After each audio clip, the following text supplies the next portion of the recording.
E aí, bora mergulhar de cabeça nas páginas super vibrantes da literatura de três nações do Caribe que, nossa, pulsam com história, com ritmo e uma força que não dá para confundir. Cuba, Porto Rico e República Dominicana. Se prepara que essa jornada literária vai ser única. Olha, essa frase ela resume tudo, né? A literatura do Caribe não é só para ler, é para sentir. Ela tem o swing da salsa, do merengue, sabe? E tem todo o drama de séculos de muita luta e de muita resiliência. Então, para começar, é exatamente isso que a gente vai ver. Como é que os autores dessa região conseguem pegar a alma vibrante do Caribe e transformar em palavras, criando um universo que é puro ritmo e puro drama. O nosso foco vai ser nesses três países. Cada um tem uma identidade literária bem particular, mas todos eles compartilham uma história que se cruza ali pelo mar, pela música e por essa busca de ter uma voz própria. E para achar essa voz, o começo de tudo tem que ser com eles, os poetas, os caras que ajudaram a construir a própria ideia de nação. Eles não estavam só escrevendo versos, eles estavam literalmente forjando identidades. Vamos dar uma olhada em duas figuras assim gigantescas. De um lado, o cubano José Martí. Do outro, o dominicano Pedro Mir. Os dois são chamados de poeta nacional, mas cada um de um jeito bem diferente. O Martim, em Cuba, ele é muito mais que um poeta. Ele é um herói nacional, um mártir da independência.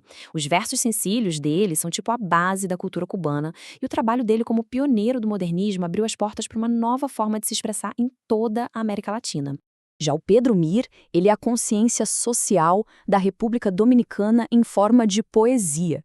O poema dele, Hay um País em el Mundo, é praticamente um hino não oficial. É uma declaração de amor e de dor pela terra dele que ressoa até hoje. Ele realmente deu voz ao povo. Beleza, saímos dos poetas que construíram nações e agora a gente vai para os romancistas, que construíram universos inteiros. Autores que não estavam satisfeitos em só descrever a realidade, eles queriam reinventar a realidade. E essa é a grande pergunta que eles deixam pra gente. Como é que a literatura consegue criar uma realidade nova? A resposta do Caribe para isso é, simplesmente, mágica. O conceito central aqui é o real maravilhoso. E olha, é importante entender, isso não é o surrealismo europeu, que ia buscar o estranho lá no subconsciente. O real maravilhoso não coloca fantasia na realidade. Pelo contrário, ele encontra e mostra o que já existe de maravilhoso, de surreal, de milagroso na própria história e na natureza da América Latina. Já está lá. E o grande arquiteto por trás dessa ideia foi o cubano Alejo Carpentier. Em livros como O Reino deste Mundo, ele mostrou que a história do Caribe, por si só, já é mais fantástica do que qualquer ficção que se possa inventar. Agora, indo para um estilo ainda mais denso, a gente tem o barroco hermético. Pensa numa escrita super ornamentada, cheia de referências culturais, filosóficas, que cria um universo fechado nele mesmo, como a gente vê na obra-prima Paradiso. O mestre absoluto desse estilo é o José Lezama Lima. Ler Lezama é tipo entrar numa catedral de palavras.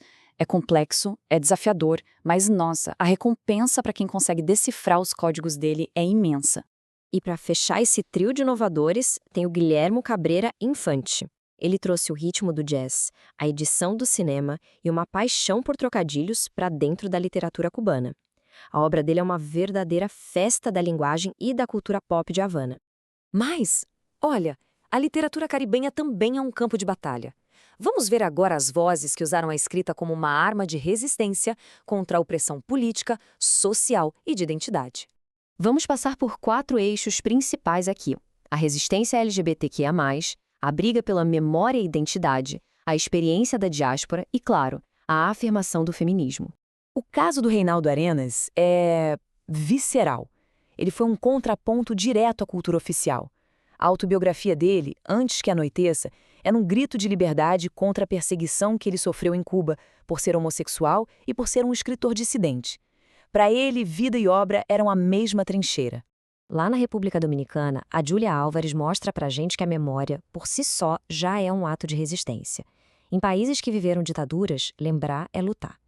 No livro mais famoso dela, No Tempo das Borboletas, ela resgata a história das irmãs Mirabal, que foram assassinadas pelo regime do Trujillo e transforma um trauma nacional num símbolo poderoso de resistência feminina que inspira até hoje.